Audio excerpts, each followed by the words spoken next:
Kung nakikita ho ninyo mga kulay itim dyan, yung lupang kulay itim, yan po yung Bayo Slurry.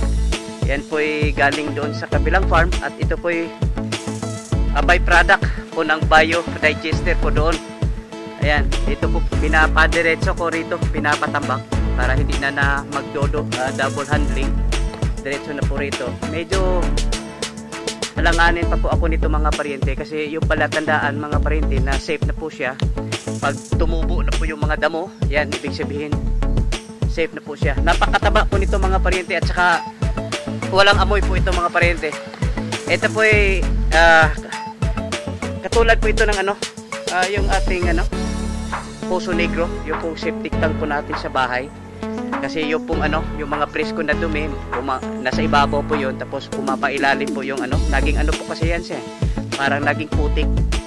At yan po nangyari doon po sa ating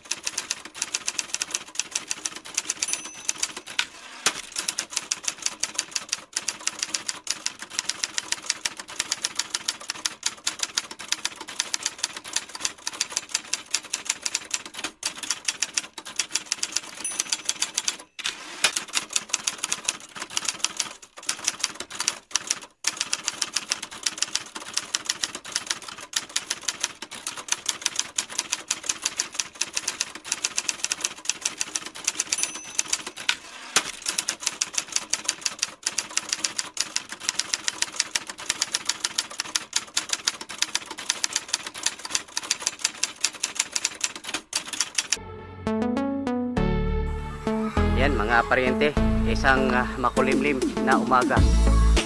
Nandito po tayo sa ating ampalaya, at nung nakarang linggo po nagpapalipad po tayo ng yung drone, at kitang kita po natin sa taas ang dami pong bulaklak makikita sa taas, kumbaga namungingi sa buwak. Yan, sisilipin po natin ngayon. Ayan, kasi talagang ako po i-check na marami po itong bunga ngayon. Talaga naman mga paryente saan dami. Ayan ito po pag magpipitas ngayong araw, ito po pang 12 pitasan mga paryente. Ayan, ang dami po, nako, ang dami talagang nakabitin po. Saka ito na nga po yung sinabi ko nung araw, pag nagsara na po itong taas, hindi na po makakabulo po yung damo po rito sa baba, kasi hindi po nasisinagan po ng araw. Yan, dito po sa kabila, isilipin din po natin. Nung nakarang linggo po ang balita po kulang-kulang 200 kilo po yung napitas po nila. At ito naman pong ating ampalaya, lang po ito, 300 puno na po ito mga paryente. Kaya yung po 200 kilo, marami na po yun mga paryente. At ito na nga mga paryente, nako, ang dami po. Ayan. Ayan, hindi lang ho tayo tumama sa presyo po mga paryente, kasi akala ho namin pag katapos po ng Holy Week tataas, pero hindi po nagbabago po yung presyo po ng ampalaya. Kaya binawi lang po natin sa maramihan mga paryente, kasi yun na nga, hindi po tayo tumama sa presyo. Ayan ang dami mga paryente, kahit saan kang saan ka tumitingin mga paryente, ang dami po nakabitin. Ayan At ngayong araw, pag makakalibre na po yung ating mga kasamaan po rito, mag-direct seeding po tayo rito mga paryente. Ang tawag po nito ay relay cropping. Dito po magtatanim po tayo ng sitaw, upo, at saka pipino. Yung unang plano ko mga paryente, doon po sa ating kamatisan, itatanim po yung yung 3 na cucurbits na mga tanim.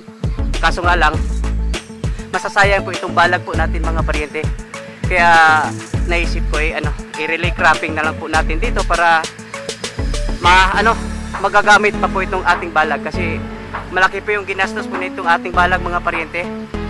Ayan, kaya mag-relay cropping po tayo rito ngayong linggo. Kailangan po ito, magpunla na po tayo rito para naman kasi ito pong inaasahan ko po itong itong ampalaya po natin, makaabot po tayo ng 20 pitasan po nito, hindi na po masama mga parente. Kaya tamang-tama yung tiyempo. Ngayon pa lang magpupula na po tayo para pag naagnas na po itong ating ampalaya, susunod na po yung tatlong cucurbits, yung sitaw, upo at saka pipino.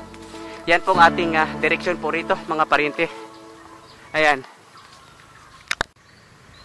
Yan mga parente, update po tayo dito po sa ating talong. At katatapos lang po nila magpitas mga parente. Yung pagdating po natin po 2 tudling na lang yata po yung tinatapos nila. Kaya eto mga parente, ito po nakikita ho ninyo. Ito po tubo po ito, PE pipe.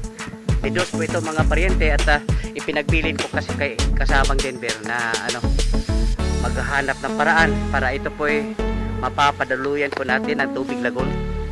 Kasi ngayon po ako tiyak na talagang masustansya yung po ating tubig lagon mga parente. Nakikita ho natin doon po sa ating mga crops na pinapadaluyan po natin ng tubig lagon. At kaya nga po pinagpilin ko kasamang Denver na hahanapin po yung ating linyada po na ito po PE pipe Didos. Ito po yung pinakaunang linyada po natin. At hindi po ito nagagamit po riyan sa ating nakakalat na lang dyan sa tabi-tabi. Kaya ito na nga po, nakahanda na po ito. Mayroon naman tayong extra bomba po roon, yung pong ginamit po natin nung araw, Didos. Pero kahit papano ang ipapagawa po kasi natin, maliit lang na mga parente dito po sa gilid. Kahit isang dangka lang, maglagay po tayo ng kanal dito at dito po natin papadaloy po yung ating tubig lagon. Kaya maliwanag mga parente yung po ating lagon, napakasustansya. At kitang-kita natin doon po sa pena pa daluyan po natin ng ating tubig lagon. At ako po sigurado din na yung po ating ni-request na synthetic fertilizer, mukhayatang matagal po maubos po yun. Kasi pag nakita ho natin na po pwede lang itong ating tubig lagon na gagamitin natin bilang kapalit doon po sa synthetic fertilizer, hindi na ho tayo madalas gumamit nung pong ating synthetic fertilizer. Kaya tingin ko po makakatipid po tayo. Ayan mga parente, update po tayo dito po sa ating kamatis. Ayan, halos lahat na puno mga parente, may bulaklak na po. Ayan, kaya pag ito'y tuluyan ng namumunga, magsabay-sabay po ito mga parente. At base na rin po sa ating karanasan, ito pong kamatis po ilang pitasan lang din po ito mga parente. Bubuilo po ito tapos ilang pitasan lang at maaagnas na po siya. Pero pag yung pong nagamit po nating produkto po yung tinatawag po nila prolific, talaga namang mamungingi po ito mga parente sa buwak. Ayan, makikita naman po natin mga parente, ang dami na pong bulaklak. Kabilaan po, pati na rin po doon sa isang plot sa gilid. Ayan, puro po bulaklak po yung pakikita po natin. Kaya umasa po tayo po nito po pag nag-umpisa na po tayong magpitas po nito, talaga namang At sana po makakatsim po tayo kung na magandang presyuhan po dito po sa ating kabatis. Nag-alala lang din po ako mga parente kasi yung pong ating plot po doon na pagtamnan po natin ng ating siling panigang at saka siling atsal, hindi pa po magalaw-galaw kasi nitong mga nagdaang araw po mga parente panay po ang ulan. At hindi ho tayo makakakilos pag inuulan po tayo kasi dumidikit po yung lupa doon po sa ating yung ating propeller po ng ating traktor. At mukha yatang naumpisahan na mga parente, hindi nga lang natapos. Ayan nakagawa na po sila ng isang plot po rito, hindi natapos po mga parente dahil nga sigurong panay po yung ulan, yung kasi ating punlang sili mga parente. Po, overdue na po mga parente. Mamaya po sisilipin po natin doon po sa ating nursery house, ang taas na po mga parente. Kaya sabi ko nung nakaraang linggo kay Denver na talagang ngayong linggo na to dapat sana matatapos na po ito. Yun na nga, para po tayong pinaglaruan po ng panahon mga parente, kung saan po tayo may gawin po tayong gustong matatapos ito. Naging hadlang po itong ating yung ulan mga parente, kasi nitong nagdaang araw panay po ang ulan.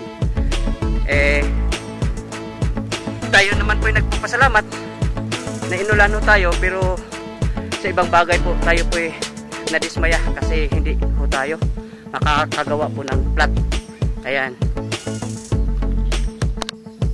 Ayan mga parente, nagtalaga po tayo ng mga able-bodied mga kasamahan po natin dito para matapos na po itong ating taba na pagtamnan po doon po sa ating siling panigang at saka siling atsal. Ayan, overdue na po kasi yung ating siling atsal at saka siling panigang mga parente. At ayun sa ating kudigo, ayun po pag sobrang bata o sobrang matanda na nailipat tanim, nakaka-epekto po raw sa kanilang paglaki yung po ating mga tanim. Ayan, kaya ito na nga, kahit medyo basa-basa pa po yung lupa, nagpapatulungan po natin para matatapos talaga itong ang plat na ito. Sa mga pagkakataong ito mga parente, namimiss ko po yung ating mga OJT, kahit papano ang laking tulong din po nila. Ayan. At medyo may problema yata itong ating traktor. Siya problema, Sel? Nagdikit oh? Gamay na kayo pupot? Hilisa na po na atong kuhan Sige lang, puhon-puhon, kuhan sa ta, mangwarta sa ta. Samot na gamay na nagmudot Yan, ito na nga pala yung ating tawag po nito mga parente, implements. Itong implements na po ito ito po yung tawag rotivator. Iba po yung isa, yung po parang diplaka, yung tawag po nun disc flow. Yun pong parang pag hindi pa po naararo po yung lupa ng matagal, yun po gagamitin natin. Ito ating lupa po rito mga parente, nabungkan na po ito. Yung gamit po yung ating disc flow. Kaya ang gagawin po niting ating rotivator, dudurugin yung pong lupa po riyan. Kaso medyo dikit-dikit po yung lupa po natin, gawa nung panay ulan mga parente. Ayan, iba talaga pag yung walang ulan, kasi madali lang. Katulad nga nito, dumidikit po yung putik, kaya kailangan tanggalin kasi wala na, maexit na po yung lumilitaw rito. Kaya kailangan talaga tanggalin po yung dumidikit na mga po riyan.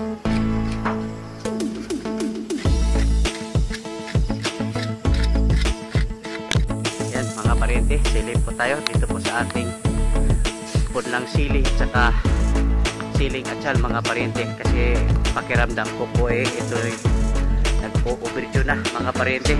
Ako napakatangkad na po mga parente napakatangkad na po itong ating punla.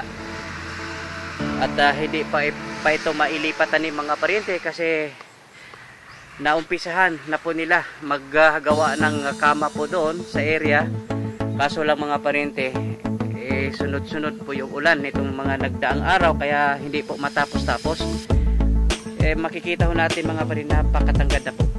Overdue na po lagi po kasi tayong nag-overdue po yung ating pudla, kasi para po tayong nagbibiro po yung panahon mga parente, kung saan na mayroon ho tayong gustong tapusin. Talagang sinadya po ng panahon na inulan po tayo, kaya hindi pa po ito mailipat tanim mga parente. Ayan,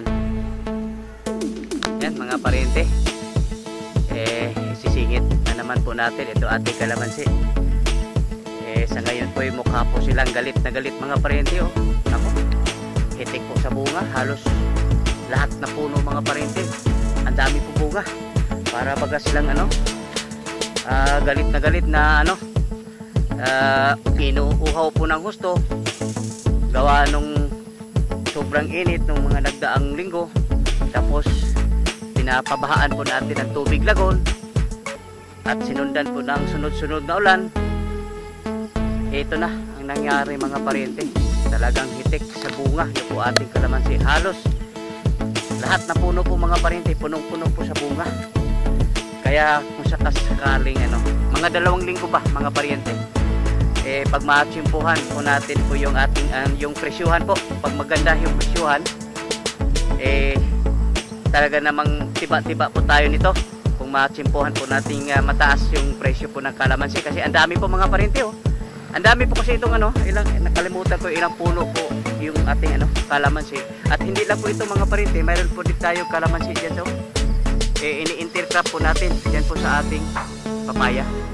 Yan oh, halos bawat puno mga parente, punong-puno po bunga. Kaya sana po mga 2 linggo pa mga parente at marami na pong pipitasin po nito. Ayan oh. Nako. At unti-unti na po silang lumalaki mga parente at lumalambot na po yung mga bunga po nila. Ayan. Sana po matsimpuhan po natin yung maganda presyuhan kasi ang dami po nito. Ayan. Yan mga parente. Pupuntahan po natin yung pong mga bayo-islari. Nandoon po nakatambak yung pong mga bayo-islari na nanggagaling po doon sa kabilang farm. At titignan ho natin kasi naghahanda na po tayo ng kama o tudling doon po para sa ating sili. At titignan ho natin kung po pwede na po ba itong mga bayo-islari na nakatambak po rito. Yan. Kung nakikita ho ninyo mga kulay itim dyan, yung lupang kulay itim, yan po yung bayo-islari. Yan po galing doon sa kabilang farm at ito po byproduct po ng bio-digester po doon. Ayan, dito po pinapadiretso ko rito, pinapatambak para hindi na magdodo double handling. Diretso na po rito. Medyo alanganin pa po ako nito mga parente kasi yung palatandaan mga parente na safe na po siya. Pag tumubo na po yung mga damo, yan ibig sabihin safe na po siya. Napakataba po nito mga parente at saka walang amoy po ito mga parente. Ito po katulad po ito ng yung ating Poso Negro, yung pong septic tank po natin sa bahay. Kasi yung pong yung mga presko na dumi, nasa ibabaw po yun, tapos pumapailalim po yung naging po kasi yan siya. Parang naging putik. At yan po nangyari doon po sa ating digester, tapos yung putik din na doon sa ilalim, pinapalabas po natin yun at ito na nga, yun sila, yung tinatawag po natin bayo-islari. Mukhang alanganin pa po kayo nito mga parente kasi mayroon ng pailan-ilan na tumubo pero para safe talaga, yun po talagang mga damo na tumutubo na po sila. Kasi pag hindi pa safe, medyo alanganin ho tayo. Yan. Yan mga parente, good morning. Time check, alas 7:30 po ng umaga. At hindi pa po nagpapakita po yung araw. Ayan, at kagabi po kasi mga parente, lumabas po tayo. Umaambon kagabi, lumabas po tayo. At sinilip po natin, ito po ating solar lighting. Dito po sa loob po ng farm. At mabuti naman lahat po gumagana. Ito na po sila mga parente oh. Hindi ko nga lang nakunan po ng video kasi masyadong madilim. Ayun po ating camera po medyo mumurahin na po mga parente. Pero mabuti na wala po sablay. Pati rin po dun sa kabila. Yung dun sa banda roon. Mayroon pong 3 poste po roon. At sumisinti po lahat.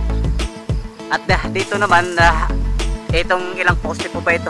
Itong 5 poste. Umiilaw po siya pero mayroon po pa kasing siguro may 2 poste pa po ron. Yung sa may bandang dulo na hindi ko po nasilip. Kahit paano mga parente, hindi na po sila nangangailangan po ng flashlight kasi medyo kahit malayo po yung pagitan po ng ating bawat poste ay may sinag naman mga parente. Kaya pwede na po, hindi na magdadala po ng flashlight pag ikaw po uuwi o lalabas po ng bahay. Yung mga kasamahan po natin na nandoon, yung bahay po nila. Ayan.